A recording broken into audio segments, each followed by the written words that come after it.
Let's get right over to the phones, because taking time out of his very busy day is Congressman Adam Kinzinger. Congressman, good morning to you. Good morning. What's going on? How are you? Late night, crazy, fun times. Fun times, yes. State of the Union last night, and wow, what an interesting event it all turned out to be. Yeah, it was really interesting. I'll tell you, the guests in the gallery, great move by the president. I think recognizing the cancer, frankly, that that Rush Limbaugh has, and unfortunately, if you looked at the floor, people wouldn't even stand up and clap for him because they disagreed with his politics. But right. The point wasn't his politics. The point was, this is obviously a medical issue. This is a person that's well known. We're going to tackle these challenges as a country. I thought, him having Juan Guaido, the rightful president of Venezuela, was huge. That will have ramifications against the socialist regime of Maduro, the failing regime of Maduro back home.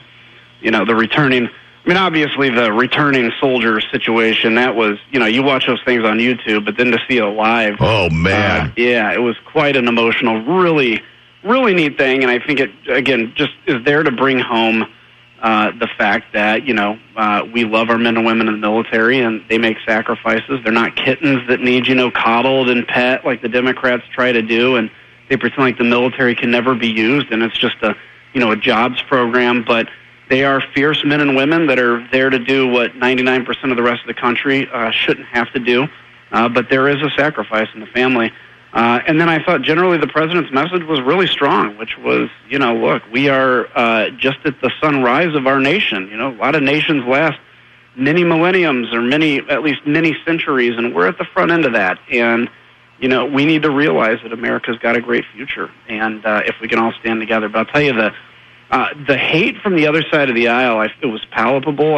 I think they may have stood up once to clap, when President Obama was president, we would stand up and clap when we agreed, and they just, it's quite obvious with the tearing of the speech up at the end and everything that they weren't there to listen. Yeah, I wanted to ask you about that one. We have given up all semblance of civility at this point, when at the end we make a big deal out of tearing up the speech behind the president. Had this been 8 years ago and something like that had hackened, short of being pilloried on the public square, that person would be toast for something like that. Completely. When I got elected, Boehner was the new speaker, Obama was president, there's this huge new class, and he basically sat us down in conference and said, here's the deal, do not, shout out anything, don't be, basically to paraphrase, don't be jerks, be respectful, you don't have to agree with him, this is a very somber and, an historic occasion, and for the most part, we were very respectful. And at times when I heard people yell out things that shouldn't have, I was disappointed. I'm like, come on, guys, just, show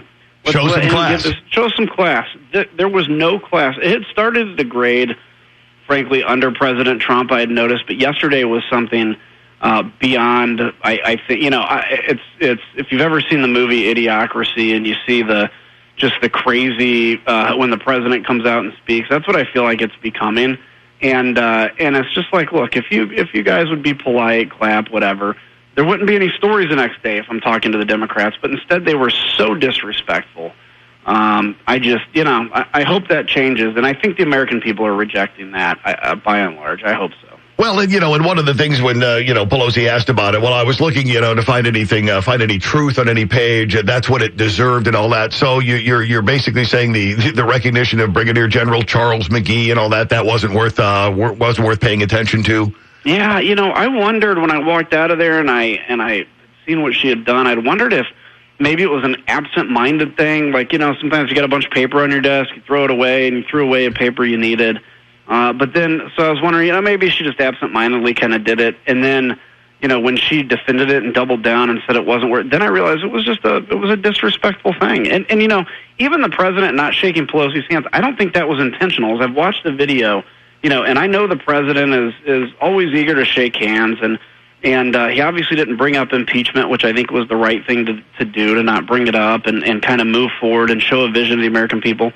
I frankly don't think he intentionally didn't shake her hand. I think he was turned away. He was going back to the podium, and I think she pouted the whole rest of the time about whether it was that or just who he is. Look, he's president of the United States. Try to beat him in a year, right? That's your retribution. Try to beat the president. But boy, don't lose all respect. And because I'll tell you what, then when you get a Democratic president, you can't be mad when we do the same thing. And I certainly hope we don't get a Democratic president. And I certainly hope we don't do the same thing when we do someday eventually. No, I would hope not either. But the double standard will be in effect, so you would not get the benefit of the doubt. Like Jan Brewer criticizing President Obama on the tarmac, worst human being ever. Nancy Pelosi makes a scene in the Oval Office. Gosh, look at her standing up to power. Yeah, it's incredible. And here's what I'll say to all my fellow Republicans is, let's not get into the temptation of mimicking what Democrats do, because I think, frankly, for decades, this country's civility has been held together by the fact that Republicans do live by a higher standard. And I hear a lot of people that come up to me and be like, well, we're finally, adopting what the Democrats have been doing. And, as a guy that's studied failed regimes and failed countries over the years, we don't want to adopt that. That is the kind of thing that leads to politics being all about power and not about principle. And when it becomes all about power, it falls apart. And so we just need to continue to maintain the higher standard that we always have and do, and let the Democrats show who they are. And I think they certainly did that last night. One of the things that the president keyed in on in your reaction to the State of the Union, you mentioned this as well, and I think people need to get a better handle on what this is. The USMCA. Yeah. This was a major, major win. Of course, the news media does not want to give the president, even though, it could be argued about how bipartisan it all was. But explain what the USMCA is and why that's a big deal. Yeah, it's a modernized NAFTA, basically. It's, if you keep in mind when NAFTA was passed, there was no such thing, I don't think, as email, or certainly, the internet wasn't mentioned. That was a novelty at the time. Obviously, that's a huge part of commerce, so it modernizes rules for e-commerce, for that kind of thing, raises caps on the amount of cars that can be imported and into the United States, or it lowers the caps on the amount that can be imported in the United States, raises the caps on what we can export, so it's good for American manufacturing. It's very good, modernizes trade rules for our agricultural sector. You think of Canada when they had basically the milk prohibition or subsidies, so it's good for things like dairy farmers, pork, obviously corn and soybeans.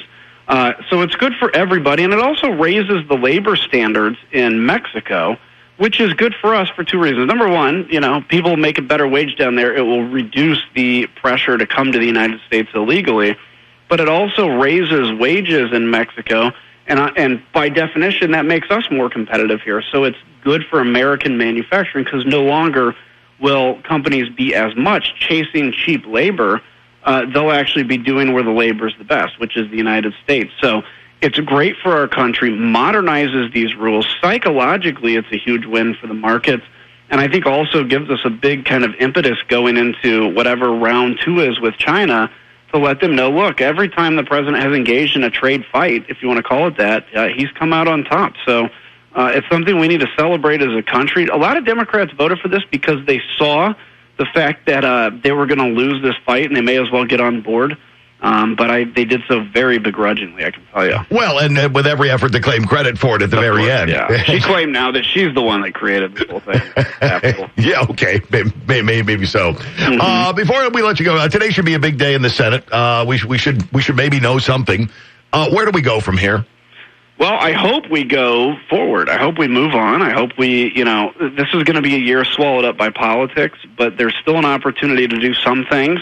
At least we can begin to discuss what, term 2 of President Trump looks like. So whether that's an infrastructure deal that is paid for, that rebuilds America's infrastructure, we can begin to have those conversations. And even if they don't get accomplished, it's a thing to remember, even if stuff doesn't get accomplished this year, because the Democrats, frankly, have been in obligations on some level, it begins the narrative for what happens in the second term of President Trump. So all this stuff is going to be important.